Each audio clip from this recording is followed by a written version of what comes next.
মেহেরবান কুরবান কলিজা টুকরা পোলাপান বল্টু is here back with another episode of Bangla funny dubbing jokes. So let's start, baby.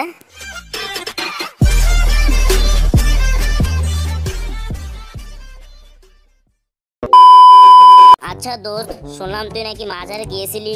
তো মাজারে গিয়ে আল্লাহর কাছে কি চাইলি? না রে দোস্ত, আমার নিজের জন্য কিছুই চাইনি, চাইছি আমার বাবা মায়ের জন্য। ও তাই নাকি? তো তোর বাবা মায়ের জন্য কি কি চাইলি? এই তো বেশি কিছু না, আমার বাবা মায়ের জন্য সুন্দর একটা পুত্রবধূ চাইছি। দোস্ত জানিস, আমি এত গরম চা খাই যে কেটলি থেকে সরাসরি মুখে ঢেলে দেই। ধুর বেটা, এটা তো কিছুই না, আমি তো চা পাতা চিনি দুধ আর পানি মুখে নিয়েই চুলার উপরে বসে পড়ি। কিরে দোস্ত, কোথায় যাচ্ছিস? এই তো দোস্ত, সুন্দরবনে যাইতেছি বাঘ শিকার করার জন্য। তুই এখানে দাঁড়িয়ে আছিস কেন? আরে ভাই কেমনে যাবো ক, বাসার সামনেই দেখে একটা পাগলা কুত্তা দাঁড়ায় আছে।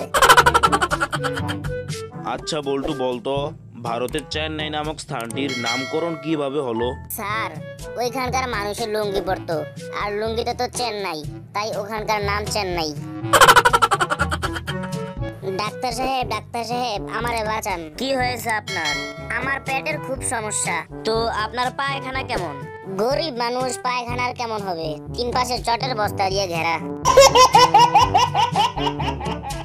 আই হোপ ভিডিওটি তোমাদের ভালো লেগেছে। ভিডিওটি যদি সত্যি ভালো লাগে থাকে তাহলে একটা লাইক করে দিবা, কমেন্ট বক্সে জানিয়ে দিবা ভিডিওটি কেমন হয়েছে, আর ভিডিওটি শেয়ার করবা বিএফজি এক্সডব্লিউআর সবার সাথে। আর চ্যানেলে নতুন এসে থাকলে সাবস্ক্রাইব করে পাশে থাকা বেল আইকনটি অন করে দিবা, কজ ইন ফিউচারে এরকম টাইপের কন্টেন্ট আরো আসবে।